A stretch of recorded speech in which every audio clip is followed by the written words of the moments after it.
इसीलिए इसकी जानकारी की शुरुआत हमारे स्थूल से, जिसे हम शरीर कहते हैं, होती है। आइए हम अपनी जानकारी इसी स्थूल शरीर की रचना से करते हैं। जीवधारी के शरीर की रचना पंच महाभूतों आकाश, वायु, अग्नि, जल एवं पृथ्वी से हुई है।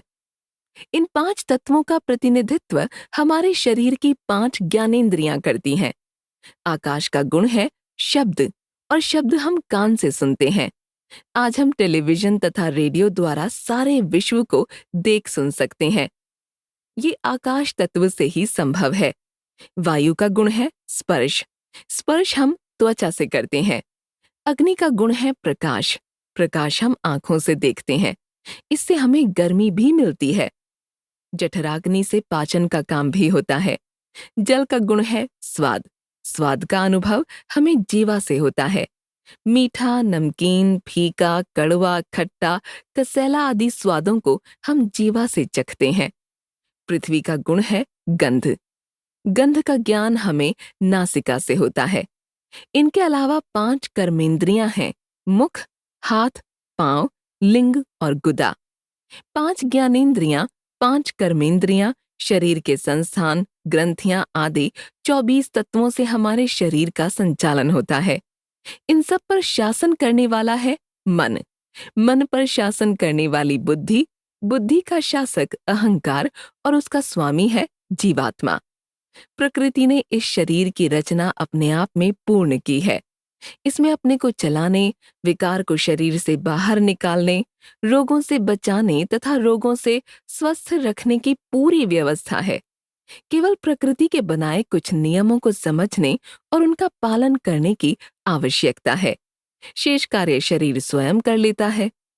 जिस प्रकार एक मकान कई प्रकार की छोटी बड़ी ईंटों तथा सीमेंट, चूना, गारा आदि के मेल से बनता है, उसी प्रकार जीवधारियों के शरीर की बनावट अनेक छोटी बड़ी ईंटों से हुई है।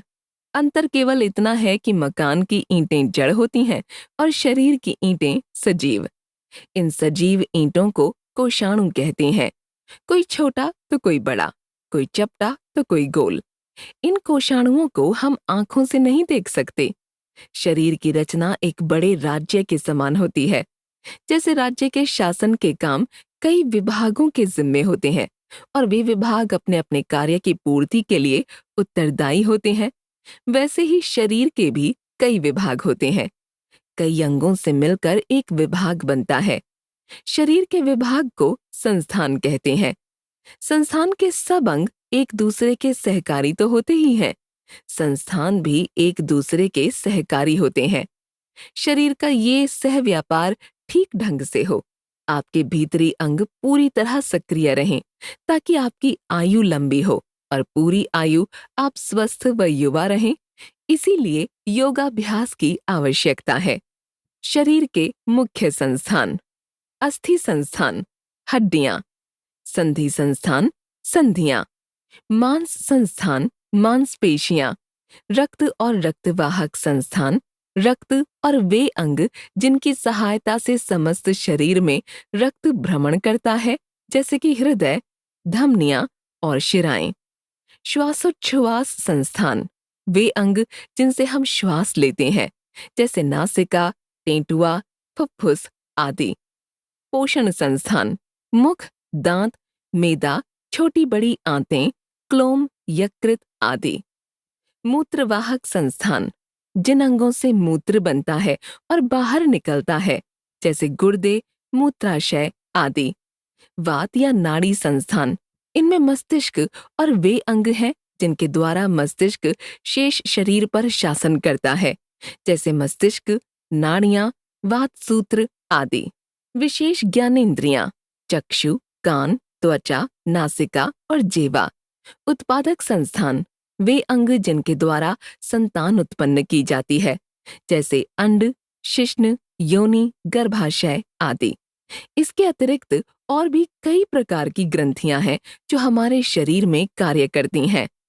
योगासनों का प्रभाव रीढ़, मांसपेशियों, रक्त संस्थान, नाड़ी संस्थान तथा पाचन यंत्रों पर पड़ता है। हृदय, फेफड़े तथा मस्तिष्क से क्योंकि इनका घनिष्ठ संबंध है, इसलिए इन सब अंगों के कार्यों एवं रचना की मोटे तौर पर व्याख्या यहाँ की जा रही है। मेरुदंड, रीढ़। गर्दन, पीठ और कमर की बीच में रीढ़ होती है। इसके 26 भाग होते हैं जो आपस में बंधे रहते हैं। रीढ़ की अस्थियों को मोहरे या गोटे कहते हैं। यदि मेरुदंड एक ही हड्डी का होता तो जो गति गर्दन या धड़ में होती है वह न हो पाती। हमारे शरीर के स्वास्थ्य और यौवन का संबंध इसी रीढ़ के स्वस्थ होने से है। रीढ़ में जितनी लचक रहेगी, ये 26 मोहरे साफ रहेंगे। इनके मुड़ने तुड़ने में रुकावट नहीं होगी और हमारा स्वास्थ्य और यौवन भी बना रहेगा। इन 26 अस्थियों में से 7 गर्दन में, 12 पीठ में, 5 कमर में और शेष 2 कमर के नीचे गुदा के पास होती हैं, जो 9 के जोड़े से 2 बनती हैं। इन्हीं के मध्य से सिर के पिछले भाग से सुषुम्ना नाड़ी निकलकर गुदा द्वार के पास तक आती है, जो सारे शरीर का नियंत्रण करती है। मांसपेशियां। अस्थि पिंजर के भीतर शरीर के कार्य को चलाने के लिए कोमल अंग होते हैं, जो सौत्रिक तंतुओं द्वारा इन अस्थियों से जुड़े रहते हैं। शरीर में कई तरह की ग्रंथियां होती हैं, जो शरीर को चलाने का काम करती हैं। अस्थियों को ढकने तथा ग्रंथियों और अन्य कोमल अंगों की रक्षा के लिए मांसपेशियां होती हैं, जिनसे शरीर सुडौल बनता है। इन मांसपेशियों के ऊपर चर्बी यानी वसा होती है और उससे ऊपर त्वचा, जो शरीर पर दिखाई देती है। मांस का ये विशेष गुण है कि ये सिकुड़कर मोट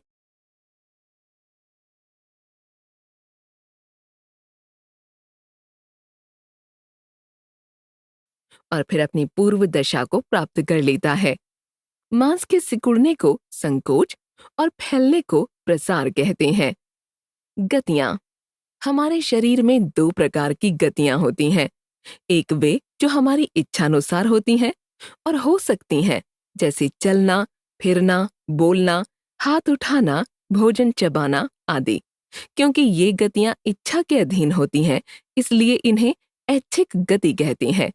दूसरी गतियां वे हैं जो हमारे बस में नहीं हैं। हम उनको अपनी इच्छा से रोक नहीं सकते और न जब वे रुकी हों तो उन्हें चला सकते हैं। हृदय धड़कता रहता है, हम उसे बंद नहीं कर सकते।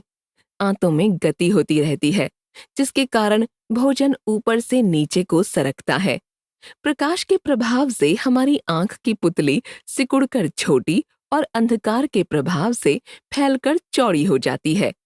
ऐसी गतियां इच्छा के अधीन न होने के कारण अनैच्छिक या सहज गतियां कहलाती हैं। रक्त संस्थान, फुफ्फुस और हृदय। मनुष्य का हृदय उसकी बंद मुट्ठी से बहुत कुछ मिलता जुलता है और वो छाती में बाईं तरफ फेफड़ों के बीच में स्थित है, जिसे अक्सर तेज दौड़कर आने के बाद तथा घबराहट के समय तेजी से धड़कता हुआ अनुभव किया जा सकता है। सारे शरीर को हृदय से रक्त देने तथा उसे वापस हृदय में लाने के लिए 2 प्रकार की नलियां होती हैं, जो सारे शरीर में फैली रहती हैं। इनमें से कई तो बाल से भी बारीक होती हैं। रक्त को ले जाने वाली ये नलियां धमनियां कहलाती हैं, जबकि अशुद्ध रक्त को हृदय में वापस लाने वाली नलियां शिराएं। हृदय की दाहिनी ओर दाहिना और बाईं ओर बायां फेफड़ा है। हृदय एक सौत्रिक तंतु से निर्मित आवरण से ढका रहता है। ये आवरण एक थैली के समान है, जिसके भीतर हृदय रहता है। इसको हृदय कोश कहते हैं। हृदय मांस से निर्मित एक कोष्ठ है, जिसके भीतर रक्त भरा रहता है। ये भीतर से एक खड़े मांस के पर्दे द्वारा दाहिनी ओर 2 कोठरियों में विभक्त है। इन दोनों कोठरियों का आपस में कोई संबंध नहीं है। प्रत्येक किवाड़ सौत्रिक तंतु से निर्मित है और इस प्रकार लगे हुए हैं कि नीचे की तरफ को ही खुलते हैं। इसलिए रक्त ऊपर की कोठरी से नीचे की कोठरी में आ तो सकता है, लेकिन ऊपर की कोठरी में जा नहीं सकता। इस प्रकार हृदय में 4 कोठरियां हैं। हृदय कभी एक सा नहीं रहता, वह कभी सिकुड़ता है तो कभी फैलता है। सिकुड़ने और फैलने से उसकी धारणा शक्ति घटती बढ़ती रहती है। फुफ्फुस रक्त को शुद्ध करने वाला अंग है। इन अंगों में शुद्ध होकर रक्त 4 नलियों द्वारा बाएं ग्राहक कोष्ठ में लौट आता है। कोष्ठ भर जाने पर सिकुड़ने लगता है और उसमें से रक्त निकलकर बाईं तरफ के नीचे वाले कोष्ठ में आता है। कोष्ठ में पहुंचने पर कपाट के किवाड़ ऊपर उठकर बंद होने लगते हैं और जब कोष्ठ सिकुड़ता है तो वो पूरे तौर से बंद हो जाता है, जिससे रक्त लौटकर ऊपर वाली कोठरी में नहीं आ सकता। कोष्ठ के सिकुड़ने पर रक्त बृहद धमनी में आता है। बृहद धमनी से बहुत सी शाखाएं फूटती हैं, जिनके द्वारा रक्त शरीर में पहुंचता है।